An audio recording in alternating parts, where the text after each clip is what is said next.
No. Come on, where is it? Dave, it's your Idaho Central app here. Any chance you're missing a debit card? Let's get that taken care of for you. With ICCU's card control, you can turn any card off with the tap of your finger. You got it. And back on again. Out, out, out, out. The closest Idaho Central Credit Union branch is in your pocket. Pow day. Dude, let's go.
This is Bronco Nation News Live. The best interviews, the most informed opinions, the latest breaking news, all from the top Boise State insiders. Bronco Nation News Live from BroncoNationNews.com is presented by RowPaint.com, the official paint and coatings company of Boise State Athletics. All Bronco Nation news broadcasts come from the Western Collective Studios. Head down to Western Collective's locations in Garden City or downtown Boise to try some of their delicious beers, including the Horseshoe Golden Ale, the first beer to support an NIL collective. Now, here's four-time NSMA Idaho Sports Writer of the Year, BJ Rains, with another edition of Bronco Nation News Live. Hey, how we doing? Happy Friday to you here, Bronco Nation News live at BroncoNationNews.com. My name is BJ Rains. We got our man Jay Tust with us as well. It's an ICCU Friday here, so make sure you head out to your local Idaho Central Credit Union branch. Check them out online, ICCU.com, and appreciate them. They're going to be out there co-sponsoring the golf tournament. Jay Tust, we're now 3 weeks from today. It's 9:04. The shotgun start is at 9 a.m., so you will be in the rough off hole 5 looking for your ball. Yep, exactly. Yep. Okay. All right. So I'm starting on the front 9, huh? Or you just that actually no. Okay. All right. Whatever. Just assume I'm somewhere looking for my golf ball. So the event the night before, I don't think I've told you this yet. The happy hour event, the actual main event of the night before it ends is you and Mike Burns actually are going to have to arm wrestle to see who gets to play with the Atkinsons this week. Or this year. Dude, Bernie. When I was in the varsity center a few weeks ago, Bernie was crushing iron in the weight room. Yeah, I don't want that matchup, man. I don't want that smoke. Yeah, I mean, you had it a couple years, and then your injury kept you out of the tournament. You got Wally pipped a little bit by the Atkinson group, who had Mike Burns play with them last year, and there's been a tough debate, even some discourse within the Atkinson family over who they want, Jay Tust or Mike Burns. So I just figured an arm wrestling up there on stage would be the easiest way to settle it. Sounds good. Yeah, but my money's on Burns. My money's on Burns with that one. Well, that'll be fun. Again, 3 weeks from today, the Bronco Nation News Golf Tournament. We are sold out for the golf tournament, but if you're interested in the happy hour event the night before, Dirk Cutter, Leon Rice, some of the other coaches, going to be a lot of fun. Hanging out, mingling, having a Horseshoe Golden Ale, some pizza from Uncle Bob's, and raising money for the Idaho Youth Sports Commission. $25,000 we've raised in 3 years of this golf tournament. We're hoping to make it big, biggest one yet this year, and that'll be 3 weeks from today. And looking forward to that. Jay's going to be helping out with part of the Q&A. And I was thinking we could maybe surprise Leon Rice. I don't know what you think about this. I'll just throw this out there on the air. Why not? I thought maybe you could do the Dirk Cutter portion of the Q&A, and then at the last minute bring up Mike Prater to do the Leon Rice portion of the Q&A. I love it. That might be worth the price of admission right there. So we're going to have some fun. That's 3 weeks from last night is the happy hour. Again, email me, rains@bronconationnews.com if you're interested, and we will get you all signed up and hooked up for that. All right, we are doing our 25 most important players, Jay, on the 2025 season. 25 most important players on the football team. We started on Monday with number 25. I guess we started with you on Tuesday, I guess, technically with number 25. We caught back up. Today we're at 21. But first, for just a moment here, while folks are still logging in, we're building our viewership. I was going to see if you wanted to comment on any of the previous 4 from this week. You look at our 5 so far. I know you were part of the Max Steege discussion. We've also had wide receiver Chris Marshall coming in at number 24. Colton Boomer, the UCF kicker, coming in at number 23. Oscar Doyle, the punter. We kind of did a joint one. Probably should have had Boomer 22 and Oscar Doyle 23. But either way, the new kicker, the new punter, and Chris Marshall, 3 that we've unveiled since you last came on. Before we get to the large discussion today, the backup quarterback position, any thoughts on the kicker, punter, or Chris Marshall as we get the first week in full force here of our top 25 list? Well, yeah, I think that the kicker punter combo is going to be crucial to this football team moving forward, because they have had, for the most part, pretty good performances out of those positions over the last few years. Maybe the punting game took a little bit of a dip last year when it came to the punting average, but Jonah Dalmas, man, I just think that at some point in time this season, everybody's going to kind of realize how automatic he really was for 99.9% of his career, and he will be missed. And I remember, there were days where a Boise State kicker would walk out on the field, and it would be from, 30 to 40 yards, and you were still kind of holding your breath if that thing's going to go through the uprights. And again, for almost every kick of Jonah's career after his freshman season, because it was so good, so quick, you felt really confident that he was going to get the job done. So that is a really important combo, in my opinion, and they have to perform well if Boise State wants to get back to the college football playoff this year. I really do believe that. And then you bring up Chris Marshall. I don't know if there's a player on the roster, BJ, that is a bigger swing player than Chris Marshall. I mean, you could be dealing with the guy that could be the 90th best player on your football team, or he could be a top 5 player on your football team. And it's up to him to figure out how to get into that top 5, because the ability's there. I think that we all agree. It's just everything else coming together. Can it happen? If it can, Boise State's going to have a lot of their questions at wide receiver answered out of a guy that's already on their roster. But they need Chris Marshall to tap into his immense potential and be that guy this season. And we were talking yesterday, back to the kicker punter for a second. I mean, both those guys come with some questions. I mean, Colton Boomer essentially, lost his job almost. His last year at UCF was 3 of 6 and said, I'm entering the portal, missed 3 field goals in a row. And he had the great freshman season, but kind of went downhill from there. But his best game of his career was on the blue, making 4 field goals. The same with the punter situation. I mean, but you look at the actual, and I know there's more to it, scheme and all that stuff. And obviously, with the style that James Ferguson Reynolds was more of that line drive rugby style. But Oscar Doyle, as we said yesterday with Johnny, actually had more yards per punt than James Ferguson Reynolds and had a better hang time than James Ferguson Reynolds. And I know the hang time one it was the line drive kind of rugby style. There is something to that. But I would say if you're, just trying to pick and replace one player at a position from FCS, FBS, whatever, punting is punting. And I would think if you see the numbers, it'd be a little easier probably to recruit a punter to transfer in somewhere than maybe a receiver or a lineman or something. So we'll see if he ends up winning the job. Same with Colton Boomer. I mean, Johnny was saying don't count out Jarrett Reeser here at kicker, the transfer coming in from San Diego State, or has been here from San Diego State, started his career at Michigan State.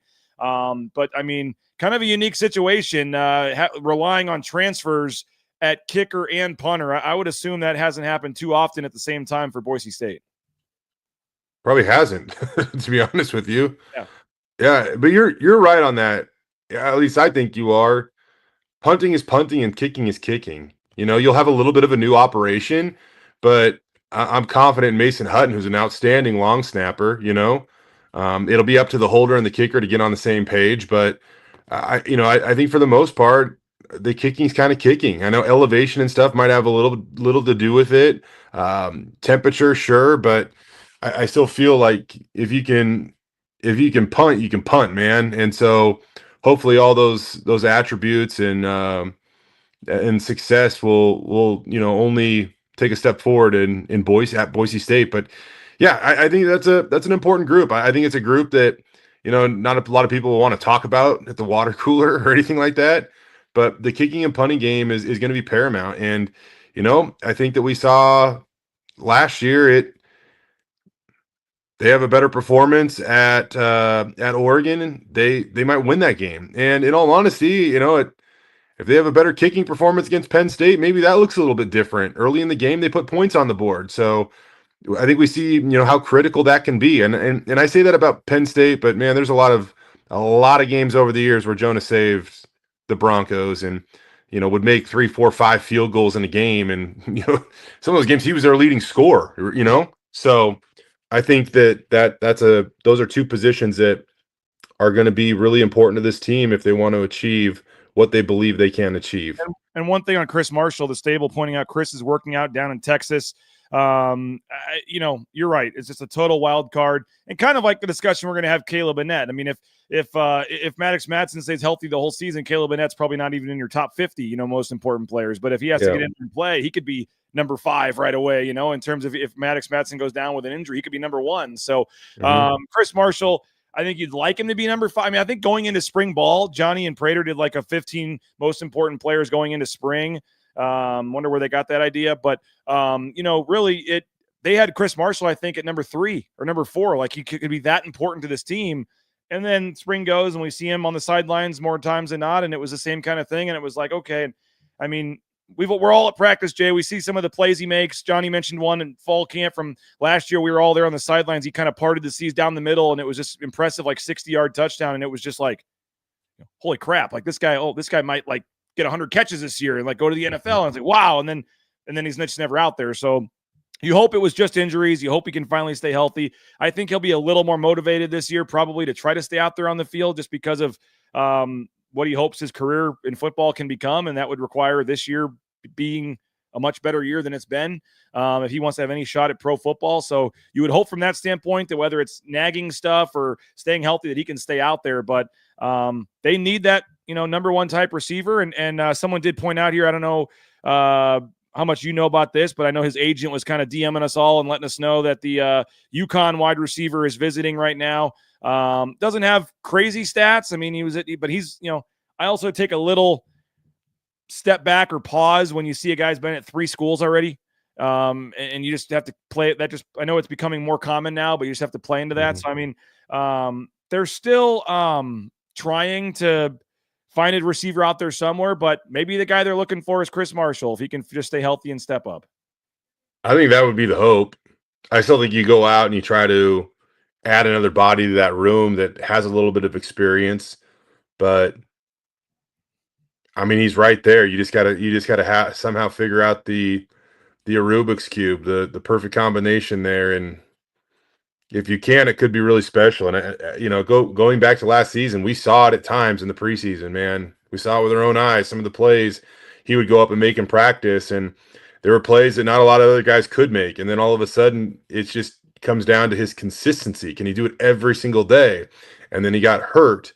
And then, he had trouble getting back from the injury. And then it just ended up kind of really being almost a bit of a lost season due to the injury, Yeah.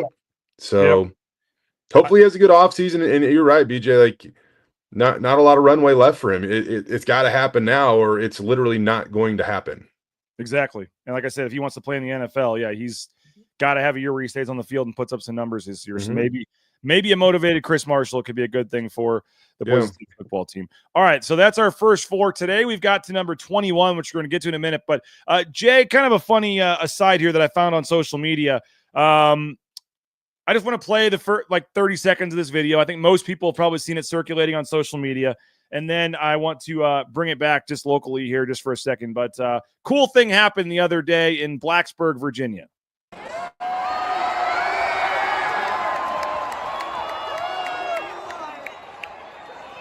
Let's go!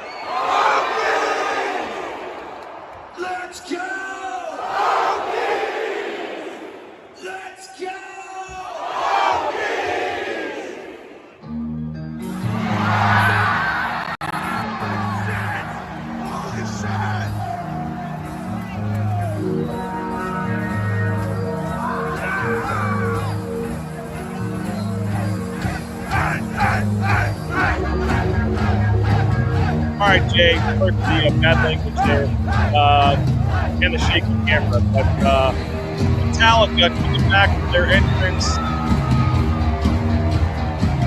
doing a concert at Blackwood in Sandman.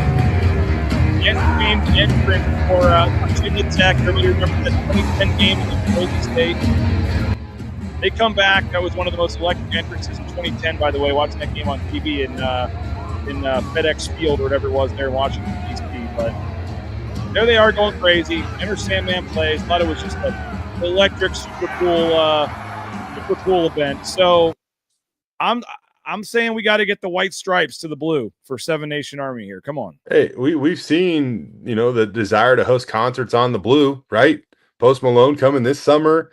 I think that you're only going to see those opportunities kind of grow. Maybe a year from now, what if they sneak in 2 concerts over the summer on the blue? There's potential there, and that would be pretty cool, man. I agree with you because that song is. Something might be coming with 2 concerts on the blue there. Oh, I just think that look at the trajectory, man. Like I think that they're going to do more. And I say this kind of jokingly because I knew nothing about the White Stripes. I had to go look them up, and they haven't even played together since like 2011. And I guess it's just one guy and one gal, and they were just a duo. And I knew very little about them. And like I said, I don't think they had a falling out or what, but they haven't played together in like 13 years. So I said it more as a joke, and then right away people were like, no. And then the bigger discussion was that a lot of folks actually on my social media were wanting a new entrance song altogether. Yeah. For I've always kind of been in that boat, but as long as it exists. Okay. What why don't you like it, or what would you think would be a good anybody? Not we're opening up this seems like a perfect May 15th summer topic where we have nothing to talk about. But if you're not going Seven Nation Army, folks, what do you think for the intro song for when the team comes out here before the game? I'm not in marketing, so I don't exactly know. I just have ideas, but that doesn't mean they're any good at they're any good for that matter.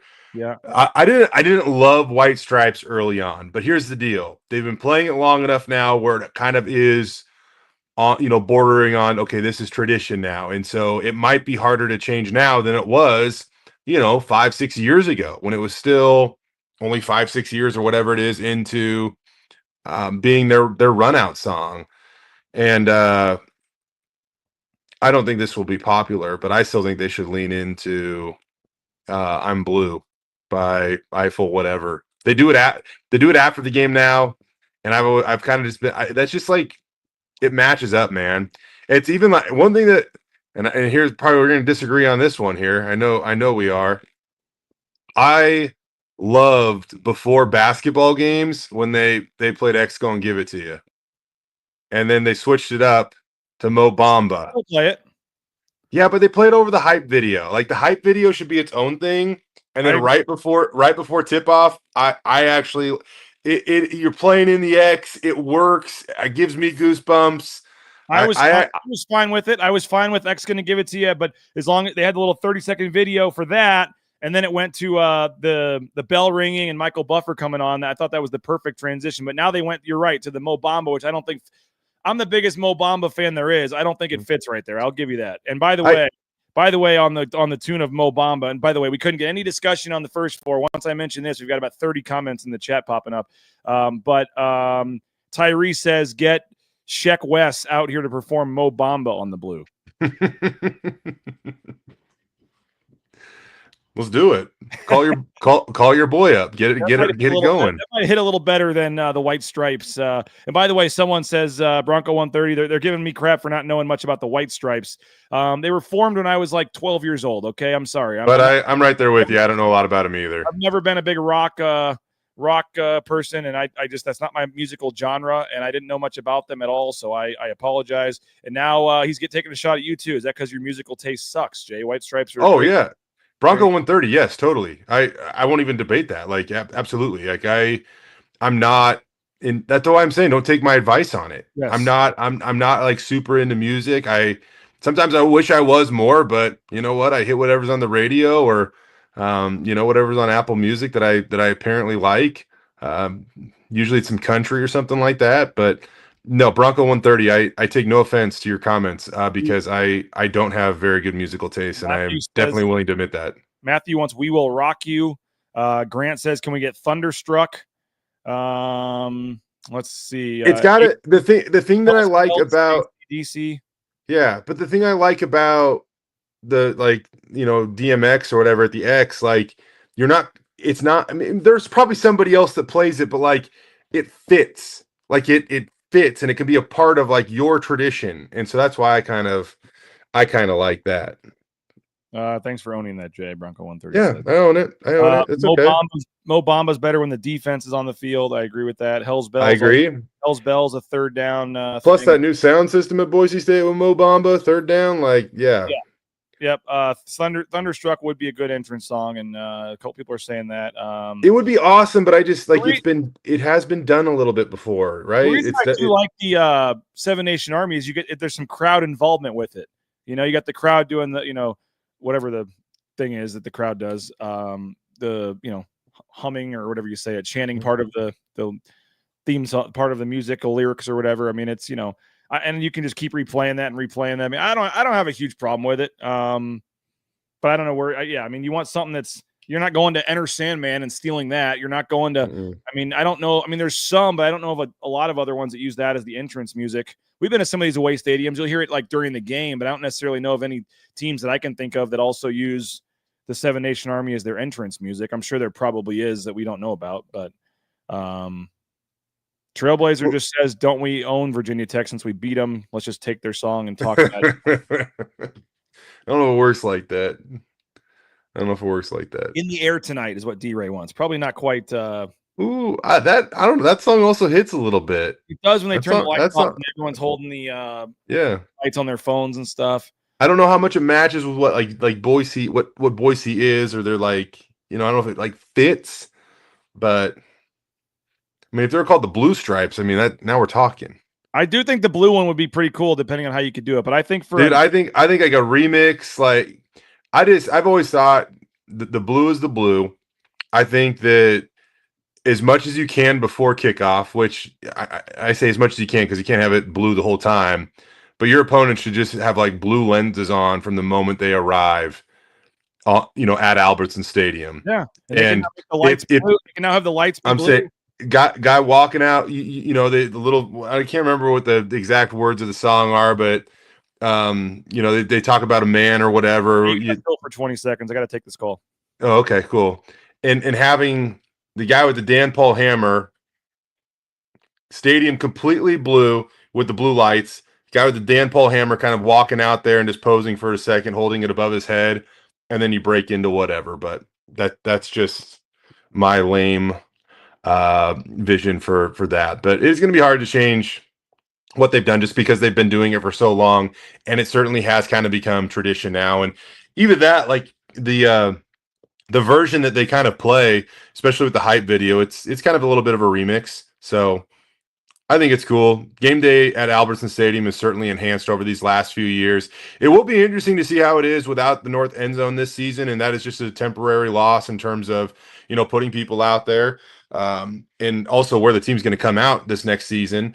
But I think that game day is really enhanced over the last few years, and once the north end zone's done, it's even going to go to another level. And we're only really about 14-15 months away from experiencing that. It's going to be crazy how quickly that thing goes up. It already seems like they're making great progress on the north end zone project. Boise State's posting social media videos about the progress over there every couple of weeks, and I think that fans are going to be pleasantly surprised when they get in there. Even here in a few months, they're going to look over and see, wow, there's actually a building that's being formed over there, and hopefully that thing is done in time for the 26th season and a new era of Pac-12 football at Boise State, and everybody's gonna be ready to rock in that thing.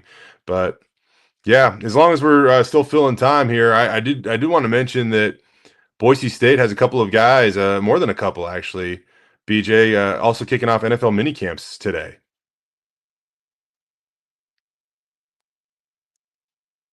Hey, bud. You rent a car. All right, you got me. I got you. What happened? You rented a car? I was trying to rent a car for we're heading out of town for a kids baseball tournament this weekend. No. You rent the car, everything's good, and then you get a call from them saying we actually don't have any cars available. Oh, that's not good. So Wait, you got some great whips for you can take the minivan. What's up with that? Minivan's on its last leg, man. Oh, really? Minivan is paid off, and we're not putting another penny into that, and it's on its last leg. So I don't trust it going to Nampa, let alone going to out of town a couple hours. So yeah. So okay, after the show, we'll probably just take the truck. I was just trying to save the gas, save a little wear and tear on it, and thought I'd rent a car, but apparently not an option now. What were you talking about? Sorry. Oh no, what I want. So we're talking about obviously the run out song, but I did want to mention today because we're within the final 18 minutes of the show or so, that a handful of Boise State guys are starting rookie mini camps today. It looks like Ahmed Hassani is going to wear 61, so kind of turning the 9 upside down to keeping the 1. It's going to take a little getting used to. I'm not going to lie. I saw you signed. Sixth round picks don't necessarily maybe come in with the pull that Ashton Genty did as a 6th overall pick, where he was able to get number 2. But so Ahmed's wearing 61, but Ahmed Shea Oladipo is got a rookie minicamp invite with the Dolphins. You have Cam Camper, Ben Dooley. Those guys got undrafted free agent contracts. Dooley with the Rams, Camper with the Jags.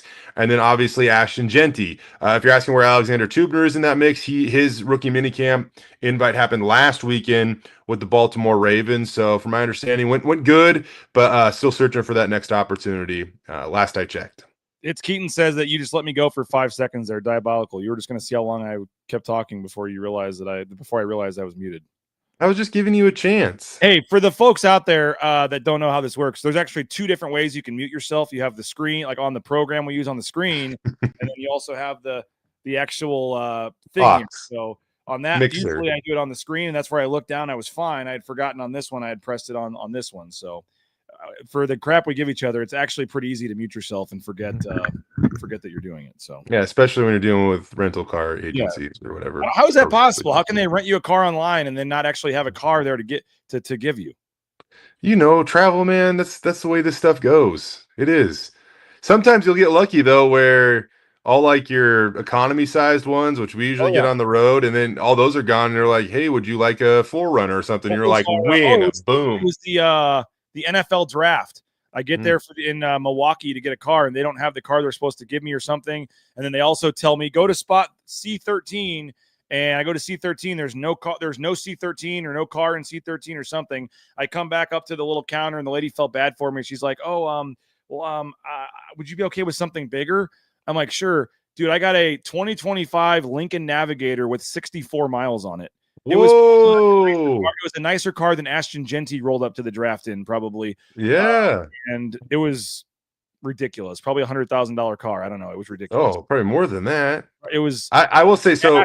The dash, like whatever they call, like the screen you look at on the dash, literally was like a strip across the entire front window of the entire front of the car. Mm-hmm. I'm sitting there like the entire time at 10 and 2 because I'm like, if I wreck this thing, I am just, you're just. I know, right? It was so nice. Yeah, I was. But I know it probably drove itself for you. Why didn't you just test out that feature? It did have the stay in the lane thing. Yes, it did actually. Yes, when you had the cruise control set, you could literally. I didn't trust it, but I could go down to one hand or whatever. But it would literally. It had a little screen and it was keeping you between the lines. You on the highway, you did not have to touch. You could have been hands free. So yes. I'll one quick little story here too. When we were in Memphis a couple of years ago, we get to the counter and all like we really do kind of just like rent the economy. Usually it's like a Corolla or something or whatever, right? And Jay gets picked up by the car service when they arrive. Okay. Totally. The only time I ever did that was when I went with the contestant winners from here, at BNN in Vegas for the crown. That's the only time I've ever been picked up. Yeah, that's the only time I've ever been picked up. Not the contest winners, but I mean, we just told them they got to ride too. Yeah, exactly. Oh, yeah, I bet. Yeah, but no. So we're in Memphis, 2 years ago, whatever it is, and they're out of the small cars that we usually get, and usually we know how to pack everything in there like Tetris style, just perfectly, so we're good with it. Good car with good gas mileage or whatever. But we get to Memphis and they're out of those, and they're like, "So, do you want a Dodge Charger?" Or we also have a minivan. And I was traveling with John Mark, and I was like, "John Mark, let's get the minivan, man. We're going to we want the room. Like, let's just get the minivan." He's like, "Dude, let's get the Charger." And I'm like, "I'm telling you, like, you're going to want the minivan." And he's like, "No, let's get the Charger. It's fast. has like massive rims on it. It looked awesome. Like it was fast, but the trunk is not that big. No. You couldn't really utilize the back seats like at all. And after like one day of trying to get gear in and out of that, he looked at me and he's like, "Yep, we should have gone with the minivan." I remember So that's the only time I'll ever say that because I'm not a minivan guy. Yes. But in that situation, I would have gone minivan. My first ever game covering Boise State, the 2013 game at Washington, was my first like work trip. I'm on a work trip. I'm flying to Seattle. I'm renting a car, and this is sweet. And I don't remember the circumstances that led to it, but yes, I walk out to get my car, and it was a minivan. So there I am on my first work trip, cruising around Seattle, all cool or whatever, in a minivan.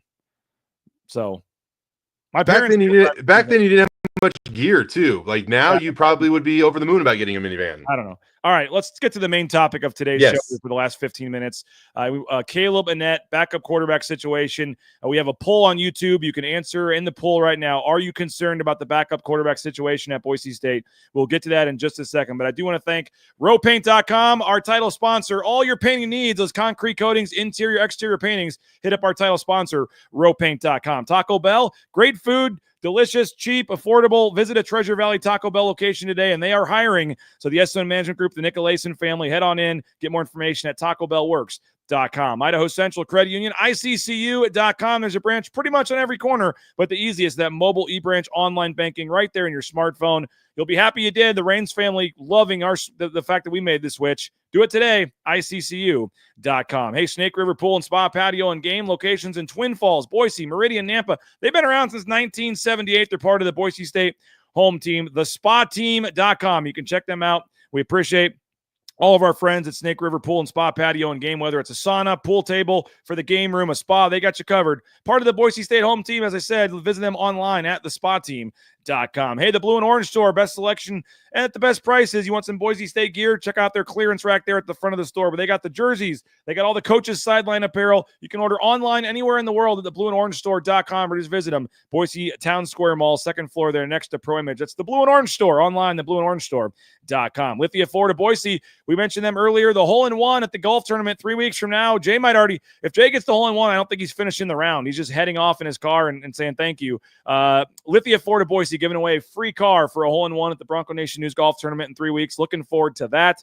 And Lithia Ford Boise, they got the NIL game going, all the great stuff at Lithia Ford of Boise. You can visit them online, view their full inventory of vehicles at lithiafordboise.com. We appreciate Jim Sturk and company for their support of Bronco Nation News. And Jackson's, the $5 meal deal going on. 2 hot dogs and kettle chips for $5 at Jackson's. Jackson's, $5 meal deal. And don't forget, you can get that coffee anytime, day or night, from our friends at Jackson's. Jay, I'm going to take 30 seconds here to thank the rest of our sponsors, and we'll continue here on Bronco Nation News in 30 seconds. Bronco Nation News is presented by our title sponsor, rowpaint.com. Our major sponsors, Idaho Central Credit Union, Taco Bell, Lithia Ford, the Blue and Orange Store, Jackson's, and our contributing sponsors, Signature Roofing, Western Collective, Snake River Pool and Spa, Transportation Compliance Service, Voucher Real Estate, Ridley's Family Markets, Circa Las Vegas, Lean Feast, and Timberstone Golf Course. Speaking of Lithia, speaking of Timberstone Golf Course, I mentioned it earlier in the show, but for those that came in late, we do have some tickets still available for the happy hour event 3 weeks from last night. So we're under 3 weeks away, and all the Lithia Ford guys, Matt Lauder, Cage Casey, Latrell Caples, Roger Carrion, they will be there signing autographs, hanging out, greeting. If you ever just wanted to go up and shoot the breeze with, Cage Casey, a possible first-round NFL draft pick next year, now is your chance. That's at the happy hour event at Western Collective, 6 o'clock for the Bronco Nation News Golf Tournament. But you don't have to be in the golf tournament. Anybody is welcome. It's just $35, and that gets you your beer and your pizza from Uncle Bob's Pizza, and it gets you the chance to hear the Q&A and hang out. And we are raising money for the Idaho Youth Sports Commission. So if you want to hang out, if nothing else, donate to a good charity, have a few beers, a slice of pizza, hang out on a nice May night out in the beer garden there at Western Collective. email me, rains@bronconationnews.com. Jay's going to be there, Johnny, Prater, Brad Bedell, Kent Riddle, Riley Smith, the whole BNN team, and then a lot of the coaches from your favorite sports as well. And I mentioned some of the players. So going to be a lot of fun. Looking forward to that. And some more cool announcements about our celebrity shot participants this year and some of our other things we're working on in the near future. But that's rains@bronconationnews.com. And we would love to have you guys join us. That's May 29th, 6 o'clock for the BNN Happy Hour at Western Collective. All right, Jay. The backup quarterback situation here for Boise State. We've got Kaleb Annett at number 21, but I think it's kind of the backup. I mean, they haven't officially named him the backup quarterback that I can remember. I mean, he's in the lead. He's looking like he's the odds-on favorite at this point, but I think really just number 21 is the backup quarterback, whoever it's going to be, and it's probably going to be Kaleb Annett. But as you said with Chris Marshall, and I touched on it earlier, like I really do think 21 might be too low, to be honest. Like this is a position you may want to have at number 10 or number 11. And if he doesn't play and he never needs to play and Maddox Madsen stays healthy all year, then he's, you never needed him. And that's great. And that's what, unfortunately, nothing against Kaleb Annett. That's what you hope happens. Your starter stays healthy all season and you don't need to play anybody else. But they are one play away from a guy that's, from putting a guy in there that's never played a snap at Boise State, likely being the quarterback. And so, and never playing in college for that matter, really. And so, I've been pretty outspoken. I wish they would have gone and got somebody in the transfer portal. I guess there's still technically time. We've all talked about it. Nobody wants to come here and be the backup to Maddox Madsen, so they just haven't been able to find somebody. Kaleb, maybe it's unfair. Kaleb Annett, we're not giving him credit. Maybe he's good enough. He's ready. And when he gets his time to shine, he's going to be ready to go and take over as a starter. Who knows? But on paper, what we've seen, I am a little concerned about the depth at quarterback behind Maddox Madsen, but we're not in the QB room. We're not at every second of every practice. They obviously seem a little more confident, at least publicly, than I am. And it's nothing against Kaleb Annett. He's just hasn't shown us anything yet. Maybe he's going to be great, like I said. But where are you with Kaleb Annett with the backup quarterback situation? And as I check the poll here, Jay, to be honest with you, I'm pretty surprised by this. Let me click on this and see if it opens. But we've got 67 votes, 49% yes, 51% say no. So a lot of homers in the chat here that aren't worried about the quarterback position, but I'm frankly stunned by that. There's at least by percentage points more people not worried than are. But just your take on my rambling the last couple of minutes. Quarterback, backup quarterback, and Kaleb Annett. You called everybody in the chat homers. Well, they're all Boise State fans. Why not Boise State? What else they would gladly take that description. I just think that BJ, it would be a great luxury to go hit the transfer portal. I just think this year is going to be a really difficult, time for Boise State to do that at the QB position. Even if Maddox next year, when he's a senior, I think you can still attract a guy like maybe it's older in the portal if you want to go that route, just because you'll still see the light at the end of the tunnel, knowing that, okay, maybe it is just 1 year where I have to wait and then it'll be my job. I marinate for a year, then I take this thing over. But knowing that Maddox has 2 more years left, it's a tough position to walk into. I still think it's an attractive position because you look at, there's a lot of good around you, got great offensive line, great running backs, really good pieces on the defense. You can win a lot of games at Boise State, but you're also, if you're going to come here for that reason, you're also kind of gambling and really betting on an injury. Like that's what you would be doing, in all honesty. Not hoping for it, but that's how your opportunity would probably arise. But if you're Boise State, I think this is how you're going to have to lean into this in the future, because you don't have crazy NIL money or anything like that. You better develop your backup quarterback. You need to get him out of high school, and you better develop him. And no, he's not going to have a lot on paper, when it comes to game day by the time he earns his opportunity to go on the field. But that's what the developmental process is about. So you really have to lean in and develop that guy. You have to develop Kaleb Annett. He's got to be ready for when and if the lights come on for him this year. And I just think that's the reality of the situation given the current circumstances. And so he showed us a little bit in the spring game.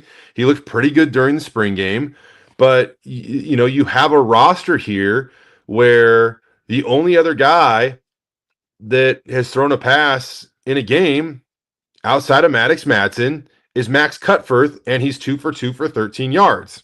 And that was, mostly in mop-up garbage time, if you will. So that's a tough kind of a tough depth situation. But that's why I just think that you have to lean on development.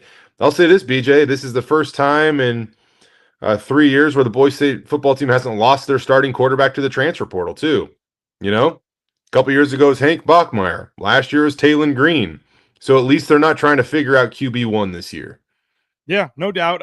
I would disagree with Robbie Robinson here, though. He says he's comparing it to Brett Rippon taking over for Finley. Brett Rippon was like a 4-star kid that people were wanting to know if he was going to start over Finley before the season even started. I think nothing against you're right. That was like a that was a QB battle. Yeah. All through fall camp, right up until the end. Nothing against Kaleb Annett. I just don't see him coming in with the hype that Brett Rippon did. No, I don't think so. Brett was I was looking at Kaleb Annett's recruiting profile too, Jay. I was looking at his Twitter profile. I mean, he took a visit to Baylor and he's got pictures there, but I don't think they ever offered him. I mean, according to 247, which isn't always accurate, but the only other offer that they list him at was Princeton. And he committed pretty early to Boise State, so maybe that kept other schools from wanting to, go ahead and offer him. But he was a 3-star kid, and I think they liked him. Coming out of I don't know if you remember this or not, but he had like a light blue Letterman's jacket on or something, and he came to like a practice or something, and we got in trouble, I think, it might have even been you for posting like a Ken Griffey Jr. pick, and he was in the background or something. I believe he was the do you remember this? I believe Kaleb Annett was the player that was in the background on a visit that some of us got in trouble for posting a photo. It's not supposed to have photos of the recruits in the pictures or something. I think he might have been the guy, to be honest. It's just a weird side story. But again, maybe we're being unfair. I mean, they like him. He came in as a scholarship guy, 3-star guy. Nothing against Max Cutforth, and we've talked about this debate, but he's a local kid. I know somebody said Zeke Martinez looked good in the spring game. But, I mean, in terms of Max Cutforth, he was a local kid that came in as a walk-on. I know you have goals for everybody, but I don't think you brought Max Cutforth into the program expecting him to maybe be your starter at some point. Probably not. I mean, because he's a walk-on, right? That would be an exceptional story if that actually did transpire. So probably not. But I think that so Dirk Cutter had that room last year. Now Zach Hill's leading that room, a guy with a ton of experience. Again, it comes down to how well can you develop these guys. You don't need the guy that has the every offer in the world or is a 5-star guy. You need a guy that actually is okay with being a little patient, competitive but patient, and come in and just willing to work hard and develop. And we'll see. Time will tell if that's who Kaleb Annett is. Deuce says he's more concerned with the starting QB than the backup. No Genty back there to take the pressure off the passing game. Yeah, you want to handle that one? I would not be more concerned with the starting QB than the backup QB, who's at most thrown 2 passes in a game this year.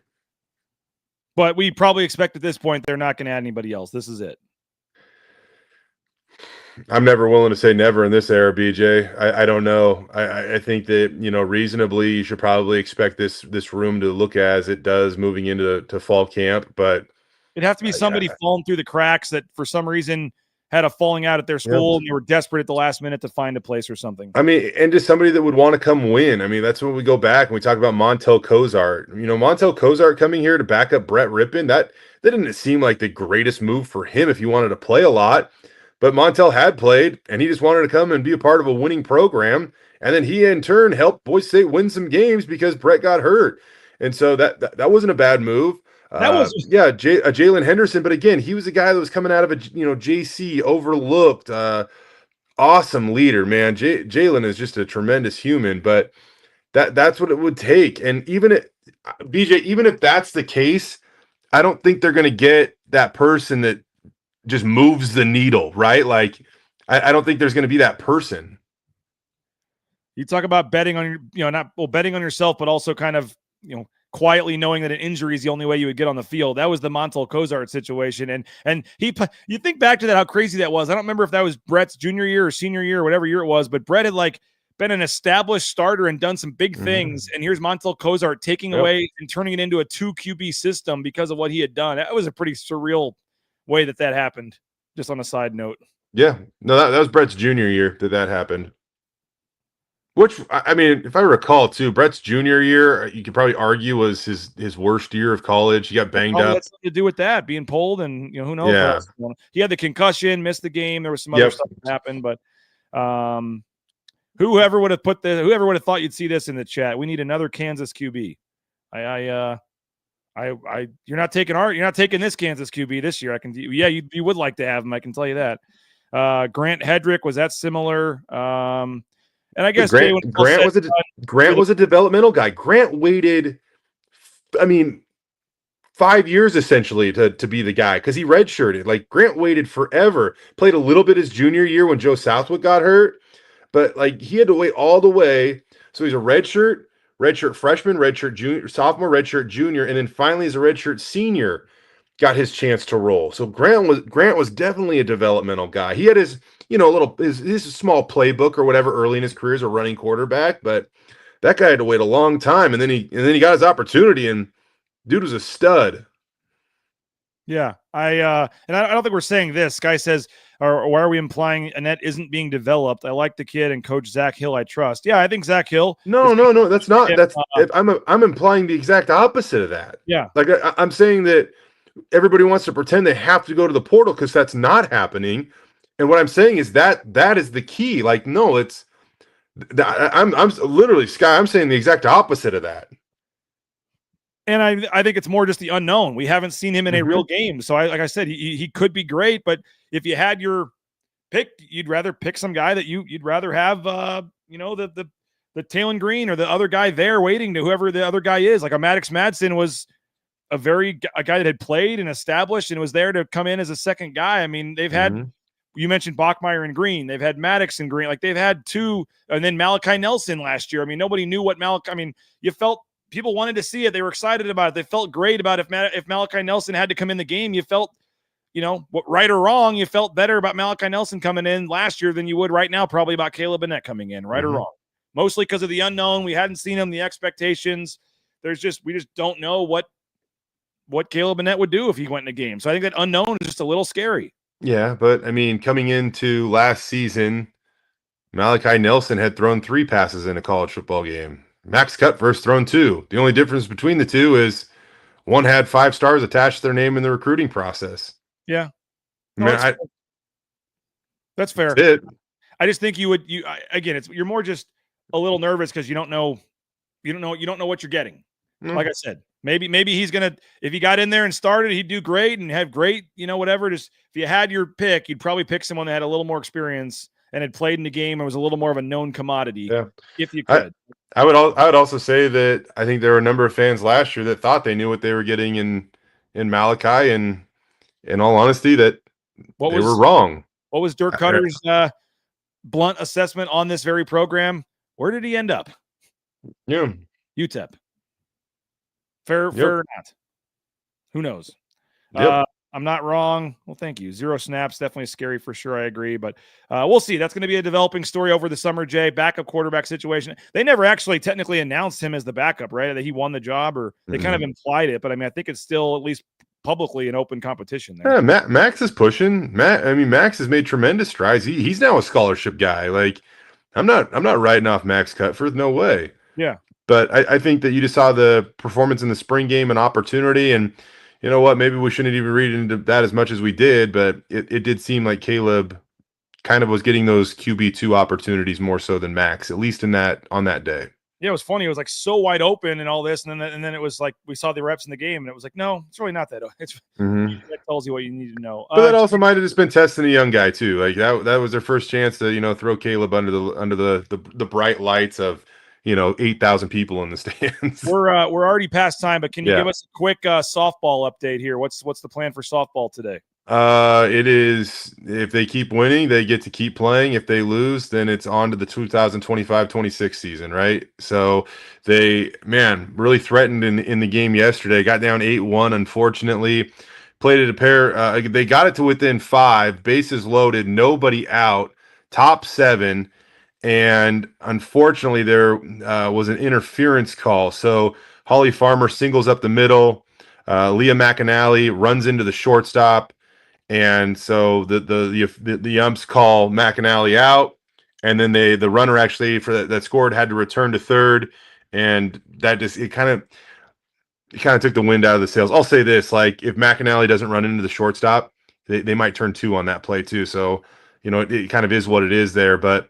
They just ran out of magic after that. So they fall 8-4. Now they get San Diego State today, I believe at 4:00 Mountain Time in an elimination game. But I think they got to win something like at least 3 in a row to get out of this thing. They gotta get hot in a hurry and stay hot.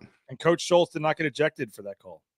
He did not. Utah State coach got ejected day 1, and I'm telling you, bud, go back and watch the broadcast because there was this camera right behind the Utah State head coach as he's arguing, and Schultz just kind of goes over and leans against his dugout, kind of minding his own business. I was laughing because it was the first inning of the Mountain West Championships, and Utah State's coach is getting ejected. He's been there before. We've seen him. I think I had a streak of like 3 games in a row, me showing up where he got tossed or something. So, hopefully they can go on a streak here. Got some, some impressive seniors and don't want their career to end, obviously. So, good luck to the softball team. Hopefully they can make a run. But yeah, they got to win today or they are done. And they're playing the hometown San Diego State team on the road as well. So, any big plans for you this weekend, Jay?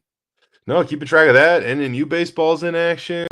Daddy-daughter dance tonight for Collins. So let's go. Yeah, hopefully get off work a little early and head on over to that. That is really cool. That's awesome. It's not really a dance. Like they play music and the kids just run around like crazy. So it's fun though. She loves it. Get the get all dressed up and get the what do they call those things? Not the corsages, right? Or the corsage. Yeah. We're not quite there yet, but maybe I need to up my game now that you say that. That's something that I will never get to participate in. So that's cool. Good. Congratulations, man. That's pretty cool. That's thanks. That's awesome. Have fun with that, and hopefully can't wait to see the pictures. Appreciate you, Jay, as always. Enjoy that. Enjoy the weekend, and we will do this again next week. We're now inside the top 20 here. We'll be at number 20 on Monday. We'll keep our top 25 list going. We should get some football kickoff time, some Pac-12 news. Stuff should be rolling in the next couple of weeks, so we'll be staying busy, and Jay will have you covered over on KTVB. We'll have you covered at BNN as well. Have a great weekend, everybody. If anything breaks, you know where to check, and we'll talk to you guys Monday morning. Bronco Nation News Live, BroncoNationNews.com. Bronco Nation News is presented by our title sponsor, RovePaint.com. Our major sponsors, Idaho Central Credit Union, Taco Bell, Lithia Ford, the Blue and Orange Store, Jackson's, and our contributing sponsors, Signature Roofing, Western Collective, Snake River Pool and Spa, Transportation Compliance Service, Boucher Real Estate, Ridley's Family Markets, Circa Las Vegas, Lean Feast, and Timberstone Golf Course.